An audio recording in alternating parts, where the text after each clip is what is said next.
Amém? Levítico, lá no comecinho da Bíblia, capítulo 6, verso 9 a 13. Dá ordem a Arão e a seus filhos, dizendo: esta é a lei do holocausto. O holocausto será queimado sobre o altar toda a noite, até pela manhã, e o fogo do altar arderá nele. O sacerdote vestirá suas roupas de linho e os calções de linho por baixo. Retirará as cinzas do holocausto que o fogo consumiu no altar e as colocará ao lado do altar.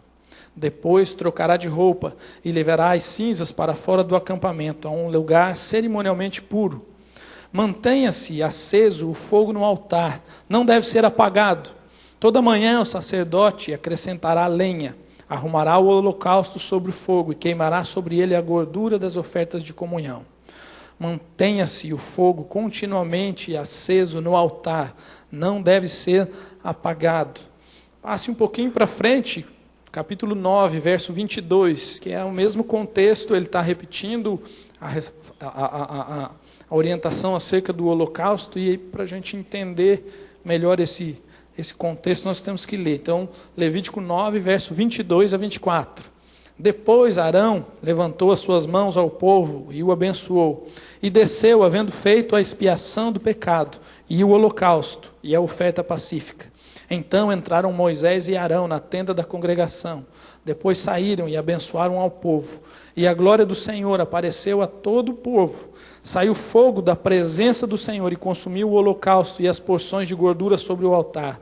E quando todo o povo viu isso, gritou de alegria e prostrou-se rosto em terra.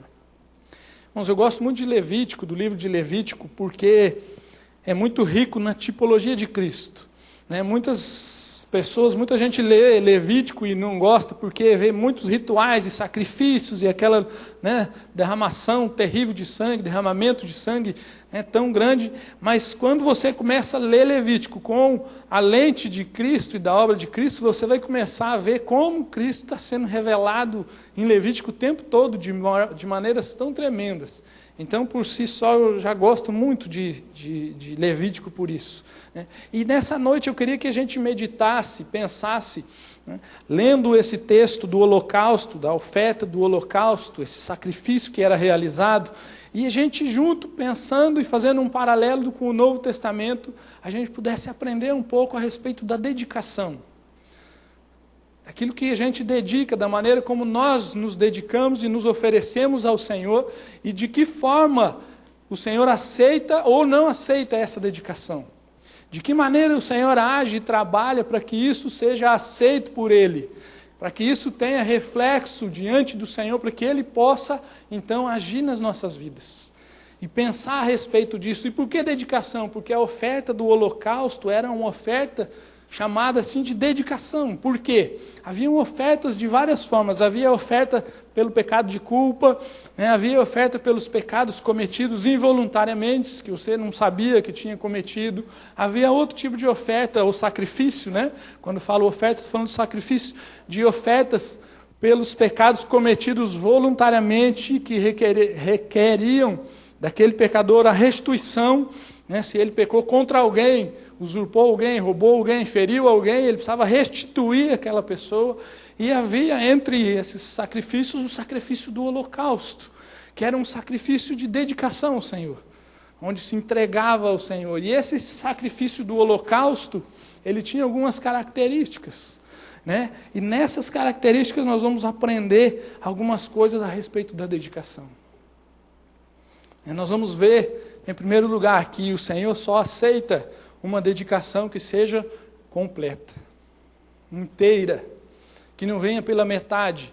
O sacrifício do holocausto, ele era entregue o animal inteiro diante do Senhor. Eram retirados somente as suas vísceras, porque aquilo é considerado impuro, e todo o restante era colocado no altar do Senhor, para que fosse queimado inteiro diante do Senhor. Então esse sacrifício precisava ser inteiro. Haviam outros sacrifícios onde uma parte deles era a parte do sacerdote, onde o Senhor orientava que uma parte daquele sacrifício era separado para a provisão do sacerdócio, seja dos sacrifícios de animais, sejam das ofertas de cereais. Algumas partes eram retiradas e eram a parte do sacerdote, para sustento do sacerdote. né, todos os sacerdotes do templo. Mas o sacrifício do holocausto era entregue inteiro, completo diante do Senhor. E a gente precisa entender que se nós queremos, de fato, como muitas vezes falamos e cantamos, né, e a nossa boca fala com tanta facilidade, que nós queremos ter uma vida dedicada ao Senhor, consagrada, que sirva ao Senhor, que busque a vontade de Deus, queremos nos dedicar cada dia mais, nós precisamos nos entregar por inteiro. Mas aí às vezes a gente pensa, nossa, mas tem alguém que não entrega por inteiro? Ah, mas como tem? Como tem gente que acha que é possível caminhar um pouquinho junto do Senhor, um pouquinho junto das suas vontades, um pouquinho junto do Senhor, um pouquinho junto dos prazeres do mundo, um pouquinho junto do Senhor, um pouquinho junto dos teus sonhos, dos teus planos e desejos, mas não consegue entregar tudo diante do Senhor. Paulo vai nos dizer lá em Romanos que nós devemos apresentar um sacrifício ao Senhor. Apresentei os vossos corpos como sacrifício vivo, santo e agradável a Deus. Este é o culto racional de vocês. Está lá em Romanos 12, 1. Mas em seguida ele vai dizer o quê? E não vos amoldeis ao padrão do mundo, mas transformem-se pela renovação da sua mente, para que então seja capaz de experimentar a boa, perfeita e agradável vontade do Senhor.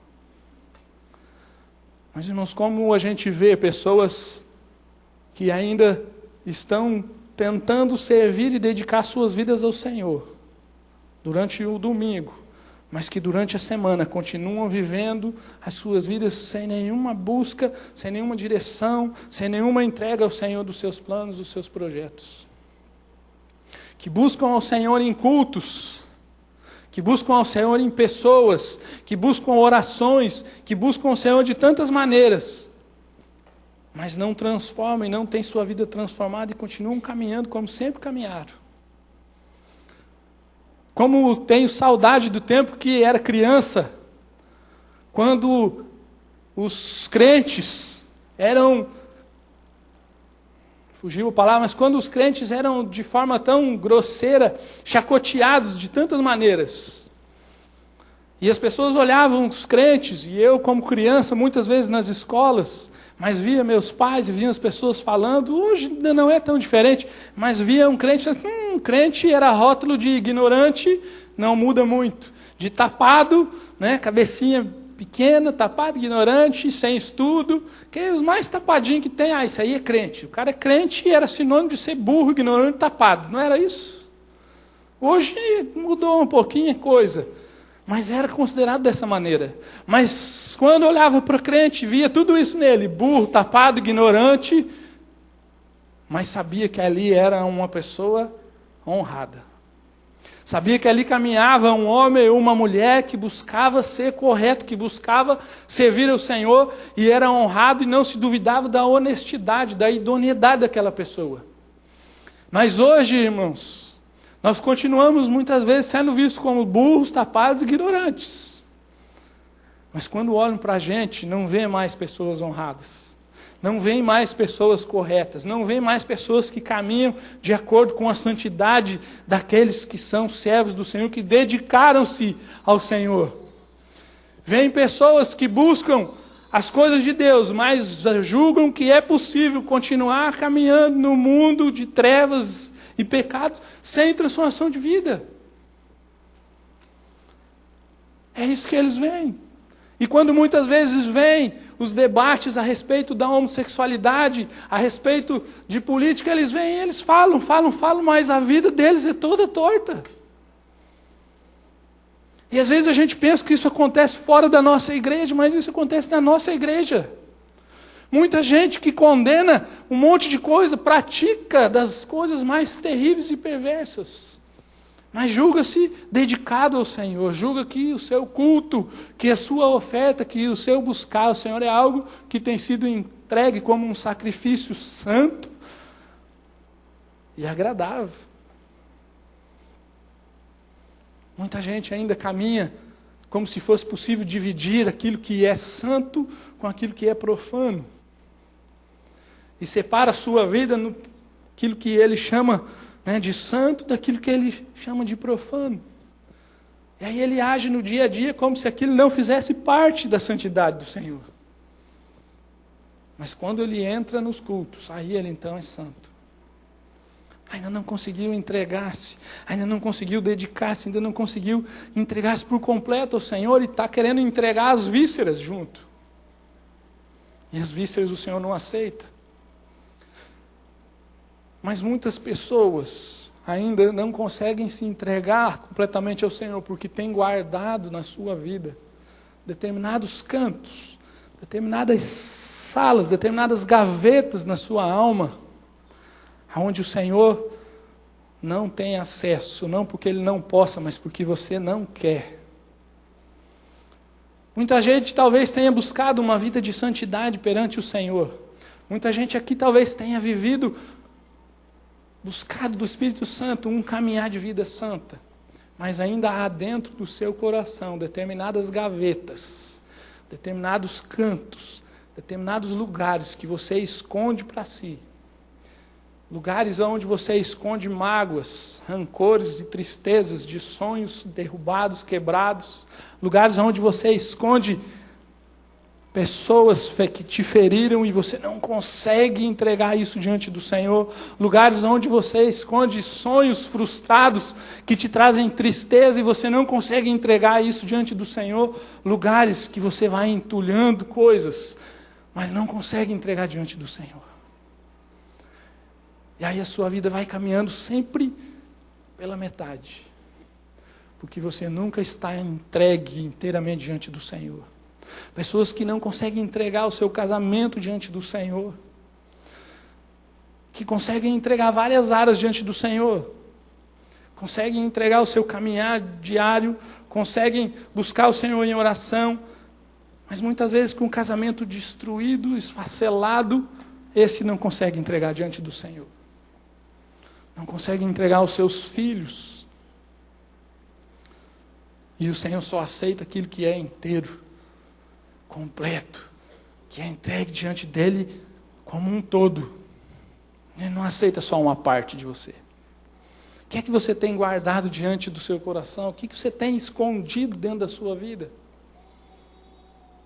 Muita gente tem os seus pecados secretos e escondidos e é ainda escravizado daquele pecado, não consegue buscar socorro e ajuda no Senhor para isso.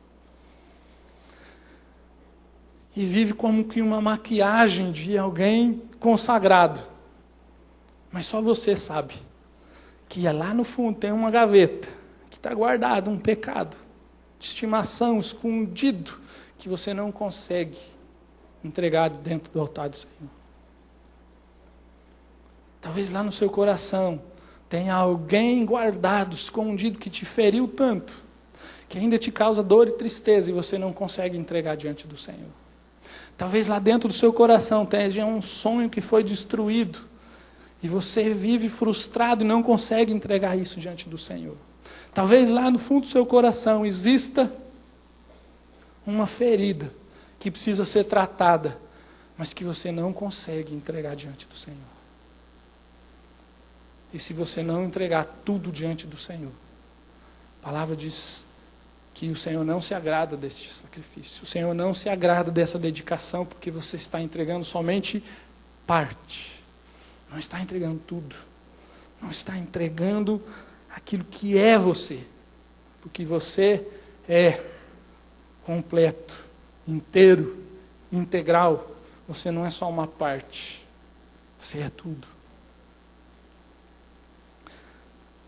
Estudando as catacumbas de Roma, esses tempos eu lendo, estudando um pouco a respeito disso, né, e é onde surgiu, como surgiram as catacumbas. As catacumbas eram os túmulos dos cristãos mortos do século II até o século V, aproximadamente.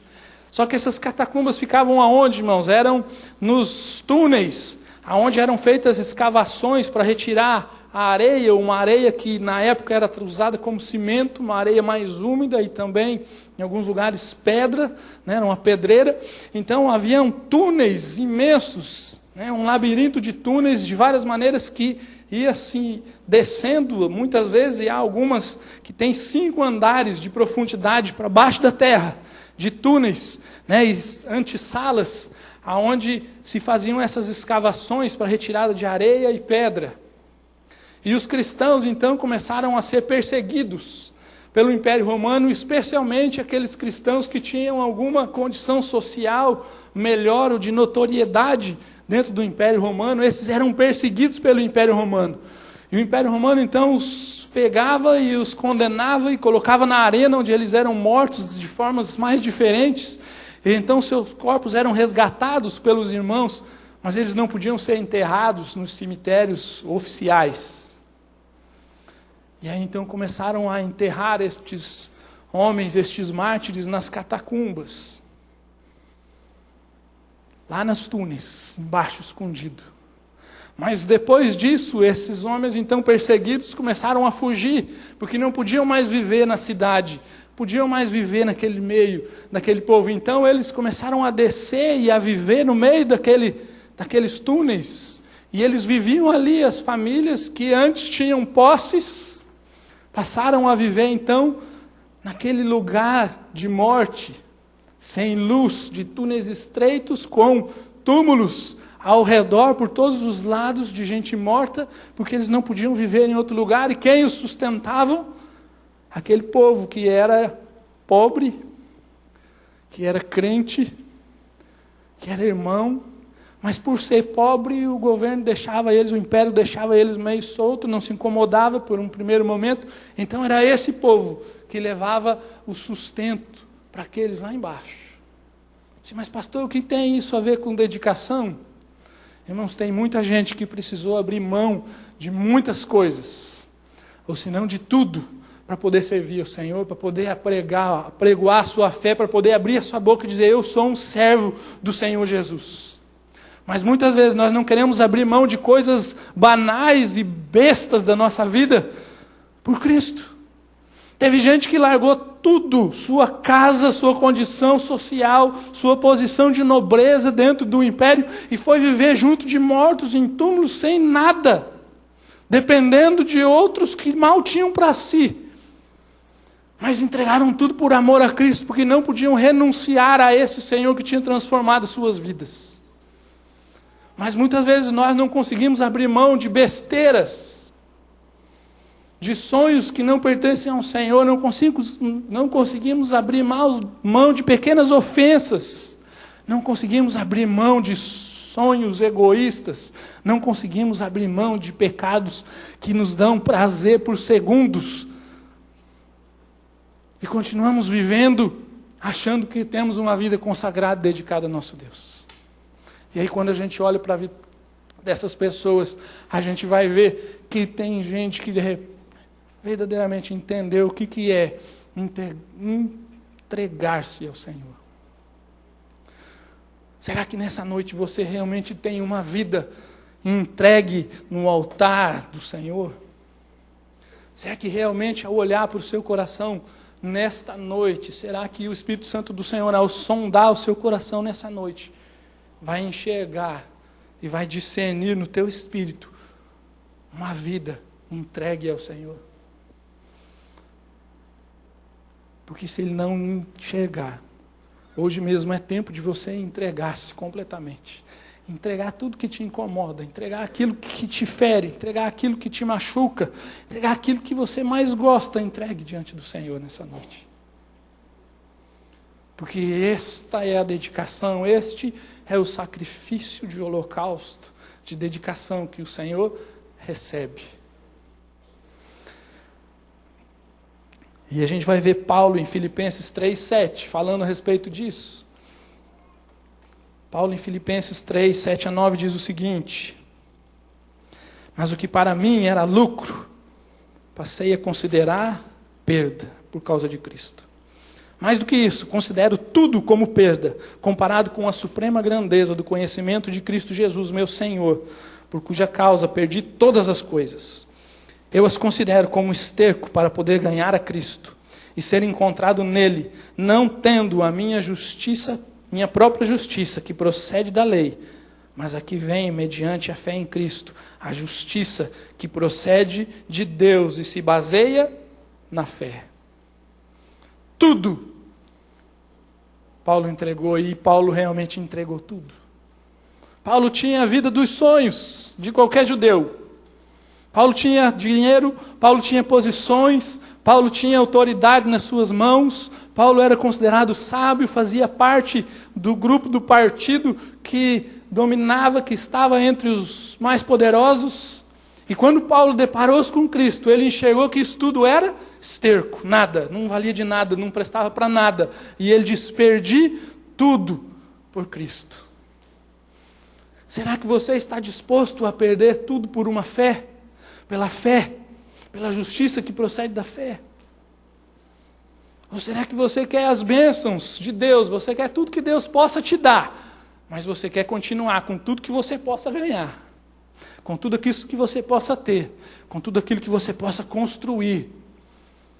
Isso você não quer abrir mão, mas você quer as coisas do Senhor na sua vida. Me lembro de um amigo, acho que já contei essa história aqui, mas vou contar de novo. Pastor Ricardo, hoje pastor, não o pastor Ricardo aqui da igreja, outro pastor Ricardo lá de Curitiba, que nutria um sonho durante toda a sua infância, de ser pediatra. Queria ser pediatra, queria ser um médico que cuidasse de crianças. E ele a vida inteira foi se preparando para isso. Já desde o seu, da 7ª, 8ª série, estudava no 2º grau, dedicou seus estudos de maneira violenta, perdia e abriu mão de muitas coisas que a juventude gosta de fazer para estudar, porque sabia que passar no vestibular de medicina era algo muito difícil, ou é algo muito difícil. Mas então, quando ele está no 3º ano, terminando, inscrito no vestibular de medicina, em todos os vestibulares de medicina que ele podia se inscrever, ele se inscreve. O Senhor então chama ele assim: eu quero que você seja um servo meu, e eu quero que você seja um pastor de ovelhas. E aquele jovem que se preparou a vida toda para ser alguém que cuidasse de crianças, abriu mão do seu sonho e foi para o seminário contra a vontade dos pais, de toda a família.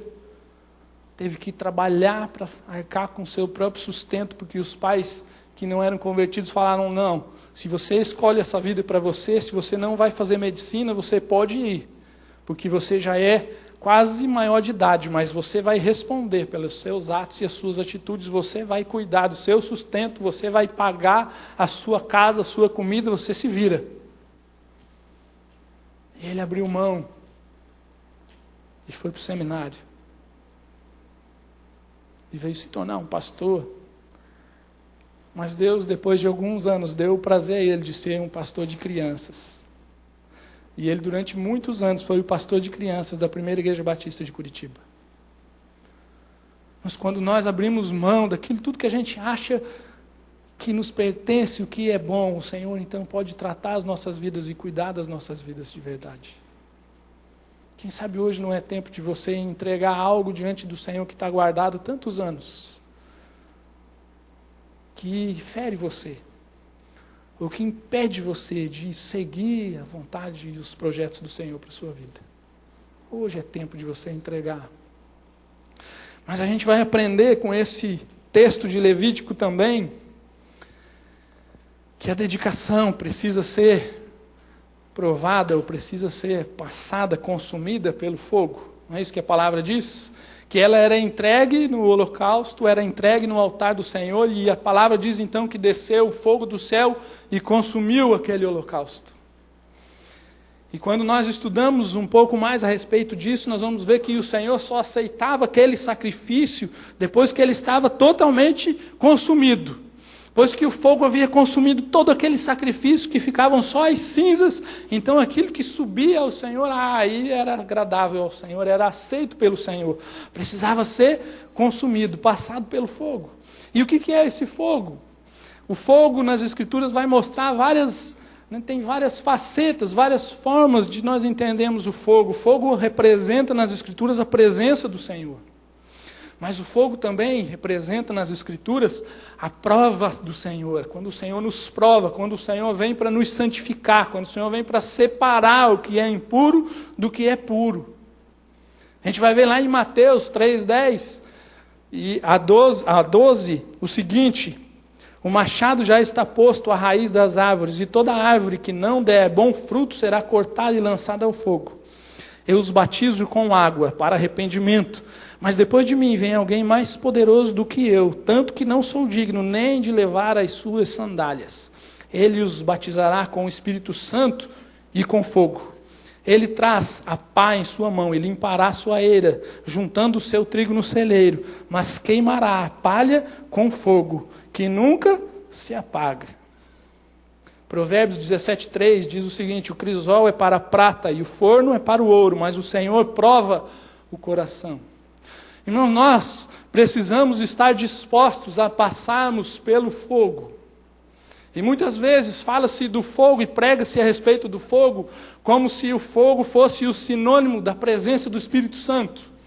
Porque lá em Pentecostes fala de línguas como labaredas de fogo, mas o contexto é totalmente diferente. O fogo que nós vemos aqui em Levítico e o fogo que nós lemos em Mateus, ele é este fogo da presença do Senhor que vai consumir, que vai santificar, que vai separar o que é palha, o que é trigo, o que é santo e o que é impuro. É o fogo que vai santificar o sacrifício, a dedicação. Mas em tempos onde a sociedade busca de todas as formas fugir de qualquer espécie de dor e sofrimento, nós vamos ver que a palavra do Senhor nos ensina a ficar contentes e alegres quando as provações do Senhor vêm sobre a nossa vida. Quando as lutas, as dores vêm, a palavra do Senhor nos diz que nós devemos nos alegrar. Que coisa simples e fácil de fazer, não é? Ficar feliz, contente. O bicho está pegando, a coisa está ardendo, o lombo está ardido, mas eu estou contente e feliz. Por quê? Porque Tiago diz o seguinte, Tiago 1, capítulo 1, verso 2 a 4. Meus irmãos, considerem motivo de grande alegria o fato de passarem por diversas provações, pois vocês sabem que a prova da sua fé produz perseverança. E a perseverança deve ter ação completa, a fim de que vocês sejam maduros e íntegros, sem lhes faltar coisa alguma. Verso 12, feliz é o homem que persevera na provação, porque depois de aprovado receberá a coroa da vida que Deus prometeu aos que o amam.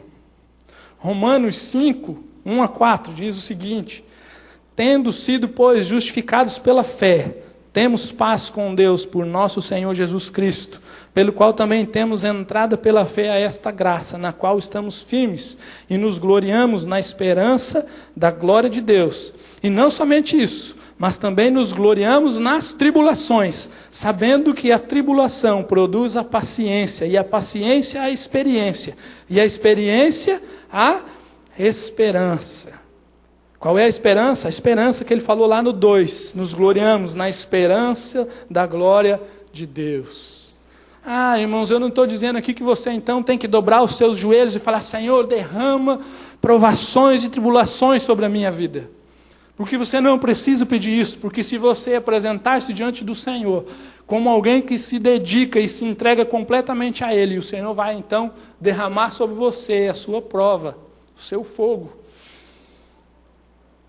E a palavra de Deus diz, como é que isso acontece? Através das tribulações, das provações, das lutas e dificuldades que vão surgir na nossa vida. Para que isso possa então aperfeiçoar a nossa fé, desenvolver a nossa perseverança. E nós então aprendemos a esperança. Qual é a nossa esperança? A glória de Deus. A nossa esperança não são nas coisas que nos envolvem aqui nesse mundo, das coisas terrenas, das coisas que fazem do nosso dia a dia, mas a nossa esperança está na glória de Deus, a glória futura do Senhor. Mas quando olhamos para a nossa vida, nós vamos ver que, se não todos nós, a grande maioria de nós, tem a esperança e os olhos voltados para as coisas palpáveis. Tenho esperança de comprar, de construir, de conseguir, de alcançar, de fazer, de ter. Qual é a sua esperança? Será que você tem se alegrado quando o Senhor traz provações, lutas na sua vida? Será que você realmente tem se apresentado diante do Senhor como alguém disposto a passar por essas provações? E mais uma vez, quando a gente olha para a vida de Paulo, a gente vai ver um homem que sofreu de Tudo que se pode imaginar aconteceu com esse homem. Paulo foi rejeitado pela própria igreja, difamado pela própria igreja, ele mesmo vai dizer isso nas suas cartas, que haviam pessoas que chegavam na igreja lá de Corinto e falavam assim: Paulo, isso aí é apóstolo falso, ele é bom de escrever cartas e mandar, mas quando está aqui junto de nós é fraco. Isso é o que falavam a respeito de Paulo. Paulo pegava barco, o barco afundava. Paulo entrava numa cidade e começavam a correr atrás dele para jogar pedras sobre ele, para ser preso. Foi muitas vezes preso, apedrejado, espancado, morreu decapitado, mas quando olhamos para a palavra do Senhor, vamos ver Paulo lá em Filipenses, falando a respeito da alegria que tomava conta da sua vida e aconselhando aqueles irmãos a manterem-se felizes e alegres.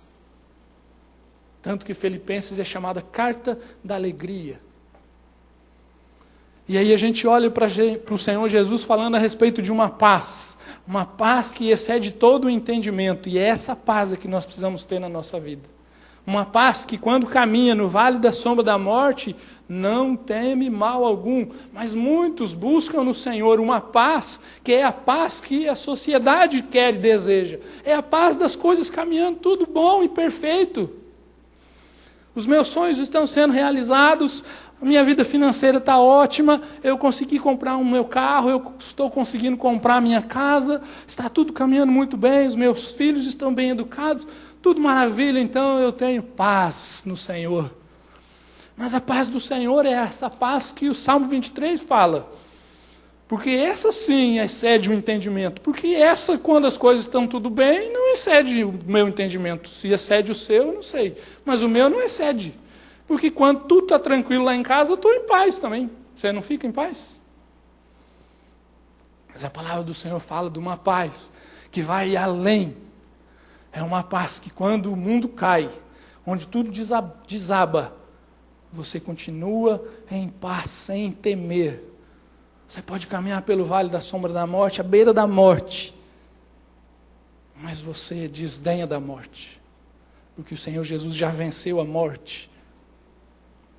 E neste mesmo estudo a respeito das catacumbas, nós vamos ver homens, e um deles me chama muito a atenção, porque ele foi designado, era um pretoriano, um militar do exército romano, e ele foi designado pelo próprio imperador, Décio, que foi quem deu início a essa perseguição do século II, a buscar e a começar a procurar os cristãos que se escondiam nas catacumbas, para serem presos.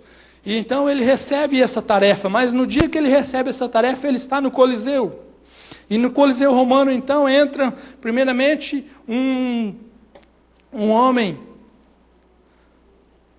lutador, a gente fala do Coliseu, gladiador, obrigado, um gladiador dos mais famosos, um gladiador que tinha enfrentado a morte muitas vezes.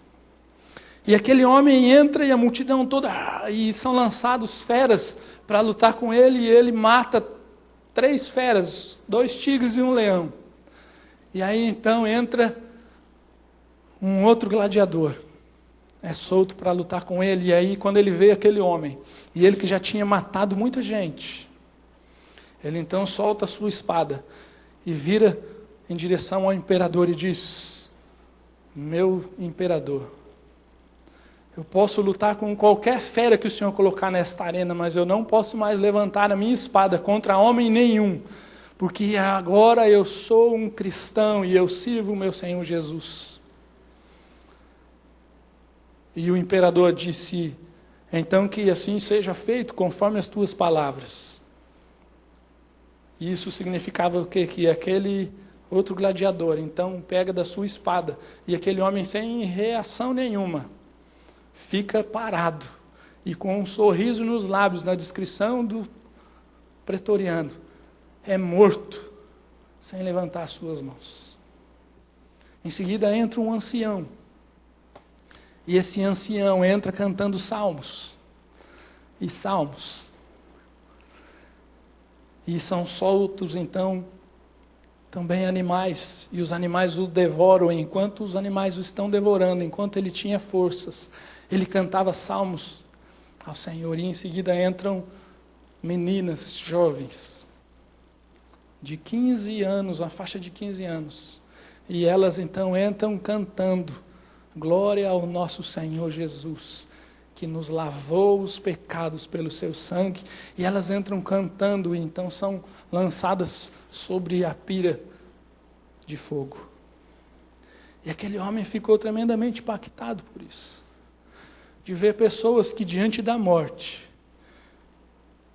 não enfrentaram somente a morte com coragem, porque aquele homem já tinha enfrentado a morte por muitas vezes em diversas batalhas, porque era um soldado, e a vida do soldado era enfrentar a morte todos os dias naquela época.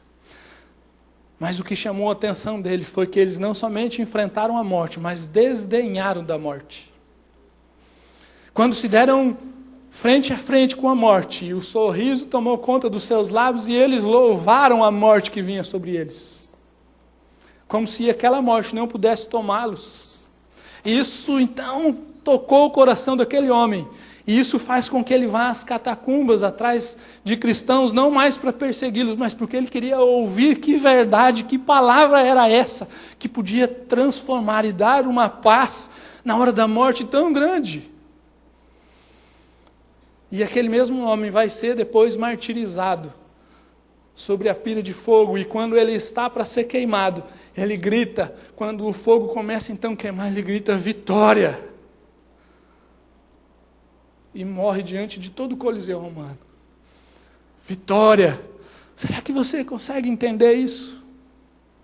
O que é diante da morte? Compreender que aquela morte é uma vitória para você? Diante das lutas, das adversidades, compreender com alegria no coração que aquilo pode ser e está resultando para a sua vida em bênção do Senhor. Diante da morte, enxergar aquilo que Paulo diz: onde está a morte, o seu aguilhão? A morte já foi derrotada. Mas nós nos amedrontamos e nós nos desesperamos por coisas tão pequenas.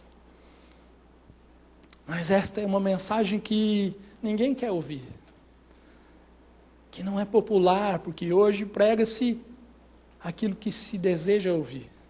Hoje prega-se a autoajuda, hoje prega-se a tranquilidade, o socorro, aquilo que afaga o coração e deixa você muito bem. Mas quando a gente olha para a palavra do Senhor e para a história da sua igreja, nós vamos ver pessoas sendo mortas, nós vamos ver pessoas largando mão de tudo, nós vamos ver sofrimento. Mas nós nunca vamos ver uma igreja triste.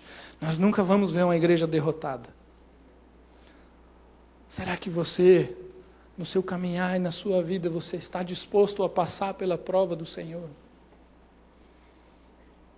A lutar em meio às tentações? A receber do Senhor esta prova que separa o que é puro do que é impuro, e assim você não vai ter falta de nada, como diz Timóteo, e só assim você vai ser maduro.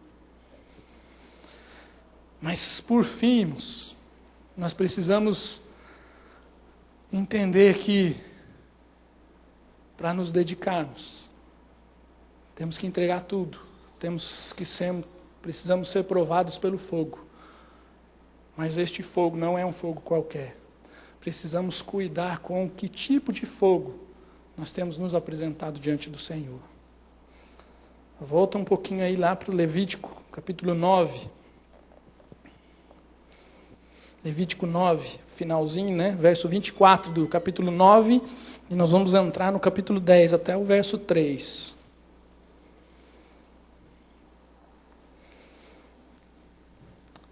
Levítico 9, 24.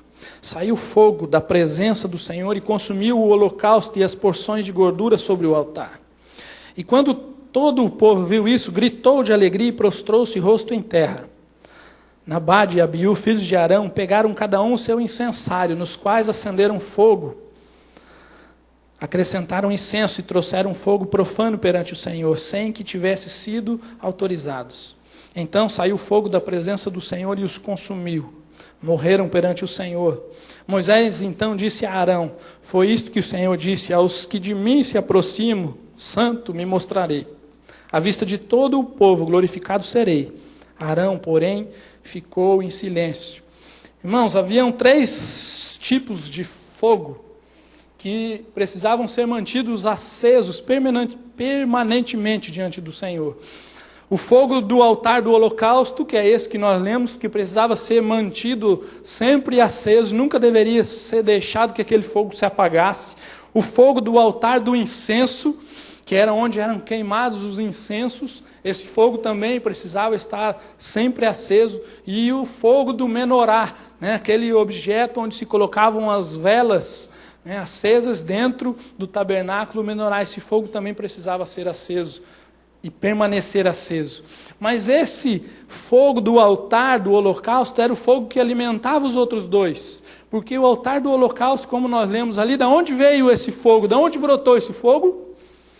Do céu. Foi o Senhor que providenciou aquele fogo. O fogo veio e consumiu o altar. E então, deste fogo que desceu do céu, o sacerdote mantinha ele aceso.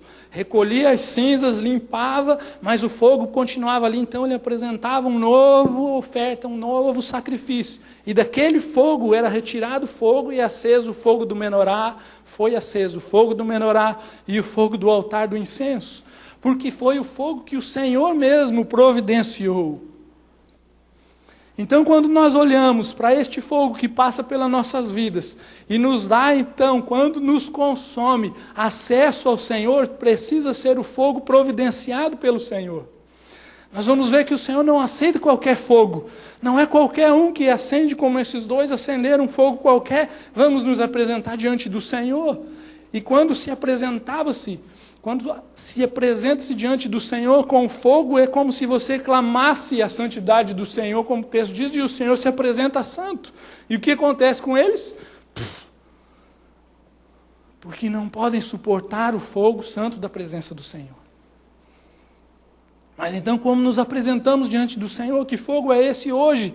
Como nós podemos entender isso? Aí a gente vai lá para Hebreus 7, 25. Eu vou ler várias passagens de Hebreus rapidinho, para a gente encerrar por 7, 25 de Hebreus.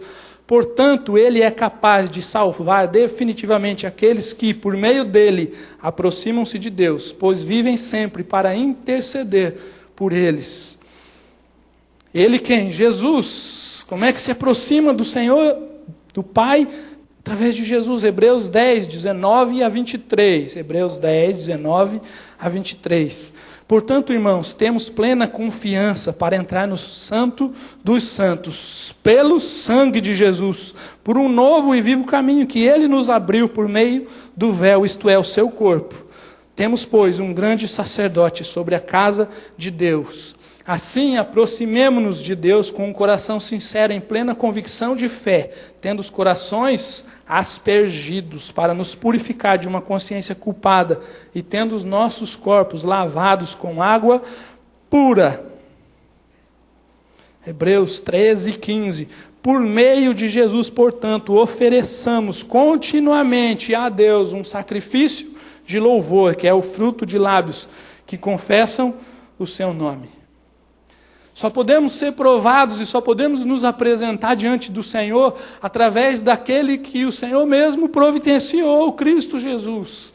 Lá no Velho Testamento, o fogo foi a providência do Senhor. Agora, no Novo, o que nos santifica, o que nos dá o acesso à presença do Senhor é o sangue do Senhor Jesus, o Senhor Jesus Cristo. Nada que esteja fora de Cristo pode entrar na presença do Senhor, porque é considerado profano. Impuro, não aceito. Mas o Senhor Jesus, Ele sim, foi consumido, foi provado, foi aprovado pelo Senhor, e Ele pode, pelo seu sangue, nos dar acesso ao Santo dos Santos, à presença do Senhor. Mas pastor, nós somos uma igreja cristã, todos nós nos apresentamos diante do Senhor em nome de Jesus Cristo. Irmãos, muitos têm apresentado diante do Pai sacrifícios que não são sacrifícios de Cristo, que não passam por Cristo, não estão identificados com Cristo. Muitos têm apresentado diante do Senhor seus propósitos que nada têm a ver com o Senhor Jesus. Muitos têm apresentado ofertas que desejam barganhar com o Senhor e nada tem a ver com Cristo. Muitos têm feito propósitos para alcançar bênçãos que nada tem a ver com Cristo. E tudo que não é feito por Cristo, o fogo do Senhor providenciado para nós, não é aceito diante de Deus. Porque você está se apresentando como justo diante do Pai. Você está pedindo a Ele que então aprove você, sem que a obra de Cristo tenha sido manifestada na sua vida. Muita gente tem vivido pelo nome do Senhor Jesus apenas nos seus lábios. Assim como o próprio Senhor Jesus disse que naquele dia muitos virão e vão dizer: Senhor, mas nós fizemos maravilhas e milagres e expulsamos demônios no teu nome. E o Senhor vai dizer o quê? Eu não conheço vocês. Porque era algo que manifestava somente no seu exterior, na sua boca, nos seus lábios, mas que lá dentro era algo feito para si próprio, de si próprio. Então queria receber do Senhor algo. Não era algo feito por uma identificação com o Senhor Jesus. E nós precisamos estar identificados com o Senhor Jesus o tempo todo, em todas as nossas atitudes e atos, para que aí sim o Senhor, o Pai, possa nos receber e nos aprovar. Quando somos batizados em Cristo, como diz a palavra de Deus, quando somos batizados, e o batismo, a origem da palavra e do significado do batismo vem, não a tradução da palavra que significa mergulhar, mas lá na sua origem era um tecido que era colocado então numa bacia com um corante, e esse tecido era mergulhado naquela bacia, e quando se tirava esse tecido, ele então tinha pego a cor do corante. Então dizia-se, ele foi batizado.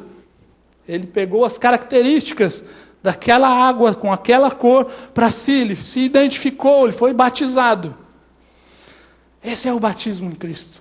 Quando somos batizados em Cristo na sua morte, as suas características, a sua vida, a sua morte, a sua ressurreição passa a fazer parte de nós. E aí sim podemos nos apresentar diante do Senhor. Será que hoje você pode chegar diante da presença de Deus?